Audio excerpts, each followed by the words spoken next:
Hi friends, welcome back to my channel. నేను మీ అశ్విని. అందరూ ఎలా ఉన్నారు? ఏంటి ఈరోజు టమాటాలతో వచ్చింది, ఏం చేస్తుందో అనుకుంటున్నారు కదా. ఈరోజు ఇన్స్టెంట్గా టమాటా పచ్చడి అయితే ఎలా చేసుకోవాలో చూసుకుందాము. దానికోసం మేము ఒక 500 గ్రాముల వరకు టమాటాలను తీసుకున్నాము. అలాగే ఒక 50 గ్రాముల వరకు చింతపండు తీసుకున్నాము.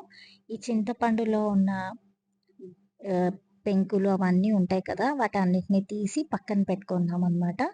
అండ్ అలాగే టమాటాలని నిలువుగా కట్ చేసేసుకొని దాన్ని కూడా పక్కన పెట్టుకున్నాము.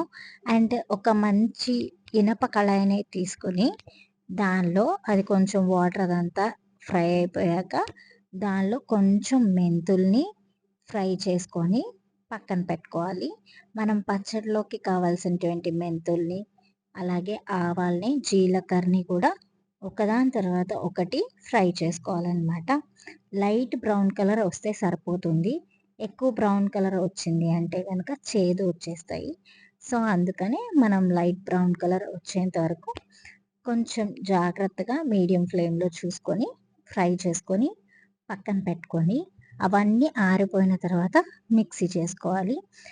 అదే ఐరన్ కళాయిలో మనం కొంచెం ఆయిల్ పోసుకొని 1-2 స్పూన్ల వరకు ఆయిల్ అనేది మనం పోసుకొని దానిలో కొంచెం వేడి అయిన తర్వాత సన్నగా పొడుగ్గా కట్ చేసుకున్నటువంటి టమాటా ముక్కల్ని దానిలో వేసి వాటిని మగ్గనివ్వాలి. కొంచెం మగ్గిన తర్వాత మనం తీసుకున్న చింతపండును కూడా దానిలో వేసి అలాగే మగ్గనివ్వాలన్నమాట. దానిపైన మూత మాత్రం పెట్టకూడదు. మూత పెడితే దానిలో ఉన్న వాటర్ అనేది పైన ఉన్న మూత ద్వారా మళ్ళీ పచ్చడిలో పడి పచ్చడి పాడైపోతుందన్నమాట. సో అందుకని దీనిపైన మూత అనేది పెట్టకూడదనమాట. అండ్ దానికి ఈ పచ్చడికి కావాల్సినటువంటి ఉప్పుని కూడా మనం ఇక్కడ దాంతో మెజర్ చేసుకుందాము, వేయింగ్ మెషిన్‌తో. అండ్ ఒక 50 గ్రాముల వరకు సాల్ట్ అయితే సరిపోతుంది. మేము ఇక్కడ గళ్ళు ఉప్పు అయితే యూజ్ చేసాము. మీరు కావాలనుకుంటే సాల్ట్ కూడా యూజ్ చేసుకోవచ్చు. సాల్ట్ కూడా సేమ్ అంతే 50 గ్రాములు సరిపోతుంది.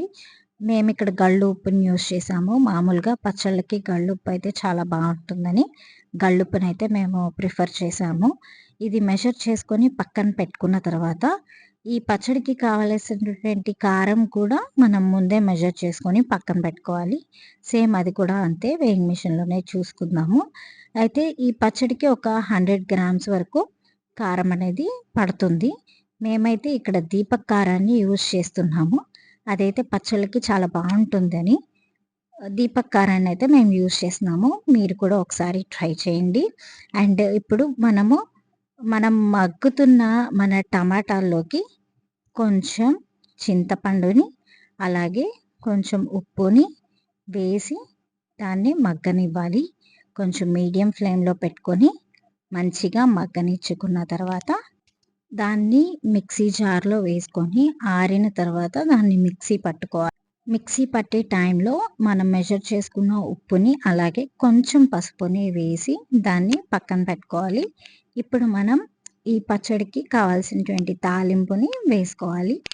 ఈ తాలింపు కోసం కొంచెం ఎక్కువ నూనె తీసుకోవాలి. ఎందుకంటే నిలవ పచ్చడిలో ఆయిల్ ఎక్కువ పడుతుంది తాలింపుకి. సో అందుకని మనం కొంచెం ఎక్కువ ఆయిల్ తీసుకొని దానిలో ఎండుమిరపకాయలని, అలాగే పచ్చిశనగపప్పుని, కొంచెం ఆవాలు, కరివేపాకు, జీలకర్ర వేసుకొని అండ్ దాంతోపాటు కొన్ని వెల్లుల్లిపాయలు కూడా వేసుకొని మంచిగా ఫ్రై చేయాలి. మరి ఆయిల్ ఎక్కువ హీట్ అయిందంటే తాలింపు వేసింది మాడిపోతుంది. సో జాగ్రత్తగా ఆయిల్‌లో ఇవన్నీ వేసుకోండి. అండ్ అంతేకాకుండా మనం మిక్సీ పట్టుకున్న టమాటా పేస్ట్ ఉంది కదా, ఆ టమాటా పచ్చడి పేస్ట్‌ని కూడా దానిలో వేసి కొంచెం మగ్గనివ్వండి దానిలో. అండ్ దీంతో పాటు ఇంగువ కూడా వేసుకోవాలి. మనం స్టార్టింగ్‌లో వేయించుకున్న జీలకర్ర, మెంతులు, ఆవాలు మిక్సీ పట్టేటప్పుడు ఒక 4 వెల్లుల్లిపాయలు కూడా దానిలోనే మిక్సీ పట్టుకొని ఆ ముద్దని కూడా దీనిలో వేసేసుకోవాలి. అండ్ ఎప్పుడు కూడా కారం అనేది ఈ టైంలో వేయకూడదు. మన కారం అనేది ఈ టైంలో వేస్తే మాడిపోతుంది, కలర్ అంతా చేంజ్ అయిపోతుంది. సో అందుకని ఇదంతా అయిపోయిన తర్వాత స్టవ్ ఆఫ్ చేసుకున్న తర్వాత కొంచెం గోరువెచ్చగా ఉంది అనే టైం అప్పుడు కారం వేస్తే అది మగ్గుతుంది. ఉప్పు, కారం అవన్నీ కూడా సరిపోతాయి. అండ్ మీరు కూడా ఒకసారి ట్రై చేయండి. అప్పట్లో అయితే ముక్కల్ని కట్ చేసి, ఎండబెట్టి, ఊరబెట్టి ఇవన్నీ చేసేవాళ్ళు. బట్ ఇది ఇన్‌స్టంట్‌గా చేసుకోవచ్చనమాట. సో, ఎలా ఉంది అనేది మీరు కూడా ట్రై చేయండి. మీకు ఇంకా ఏమైనా రెసిపీస్ కావాలంటే కింద కామెంట్ బాక్స్‌లో టైప్ చేయండి. నేను మాక్సిమం ట్రై చేస్తాను.